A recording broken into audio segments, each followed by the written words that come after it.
வணக்கம். இன்னைக்கு இந்த வீடியோவில் பொங்கல் ஸ்பெஷல் ரெசிபியான சர்க்கரை பொங்கல், அதாவது வரகரிசி சர்க்கரை பொங்கல் தான் எப்படி செய்கிறதுன்னு காமிக்க போகிறேன். ரொம்ப டேஸ்டியாகவும் இருக்குது, ரொம்ப சுலபமாகவும் செய்யக்கூடியது. வாங்க இது செய்கிறது எப்படின்னு பார்க்கலாம். இந்த சர்க்கரை பொங்கலுக்கு நான் வரகரிசி 1/4 கப் அளவுக்கு எடுத்திருக்கேன். இதை நல்லா கழுவி எடுத்து வச்சுருக்கேன். இந்த 1/4 கப்பு வரகரிசிக்கு நம்ம 1/2 கப் அளவுக்கு பால் எடுத்துக்கணும். பால் இப்போ பாத்திரத்தில் ஊற்றிக்கலாம். இப்போ இந்த 1/2 கப் பாலுக்கு நம்ம 1/2 கப் அளவுக்கு நீங்கள் தண்ணி சேர்த்துக்கோங்க. இப்போ இதையும் இந்த பாலோடையே சேர்த்துக்கோங்க. இப்போ நம்ம பால் கொதிக்க வைக்கலாம். பால் கொதி வந்ததுக்கப்புறம் லோ ஃப்ளேமில் வச்சுட்டு நம்ம வரகரிசி கழுவி வச்சதை சேர்த்துக்கோங்க. இப்போ மீடியம் ஃப்ளேமில் வச்சு நம்ம இதை மிக்ஸ் பண்ணிகிட்டே இருக்கணும்.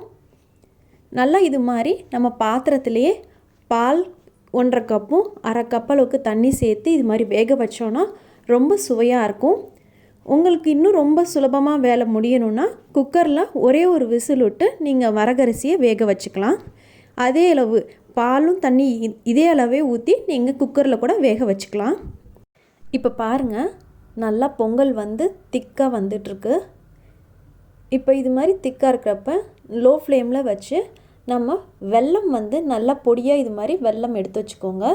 அப்புறம் முந்திரியும் திராட்சையும் வெல்லம் இந்த பொடியாக எடுத்து வச்சுருக்கிறது 1/4 கப் அளவுக்கு எடுத்துக்கோங்க.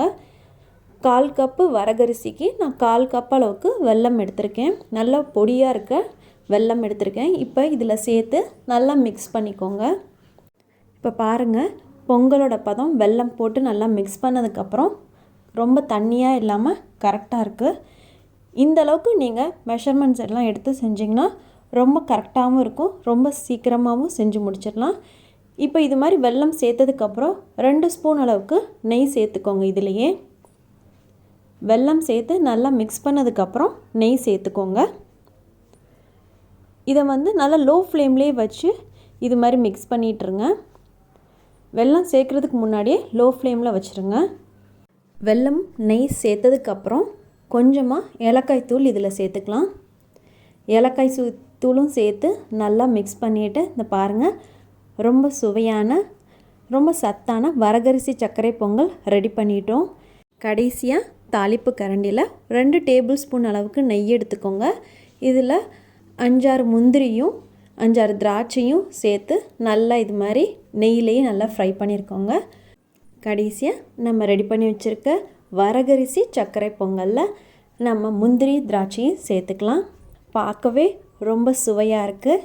ரொம்ப சுலபமான இந்த சத்தான வரகரிசி சர்க்கரை பொங்கலை இந்த பொங்கலுக்கு நீங்களும் உங்கள் வீட்டில் ட்ரை பண்ணி பாருங்கள். பிடிச்சிருந்தால் லைக் பண்ணுங்கள், ஃப்ரெண்ட்ஸ்க்கு மறக்காமல் ஷேர் பண்ணுங்கள். இது முடி நம்ம சேனலை சப்ஸ்கிரைப் பண்ணாதவங்களாக இருந்தால் மறக்காமல் சப்ஸ்கிரைப் பண்ணுங்கள். வீடியோ பார்த்ததுக்கு ரொம்ப நன்றி. இனிய பொங்கல் நல்வாழ்த்துக்கள்.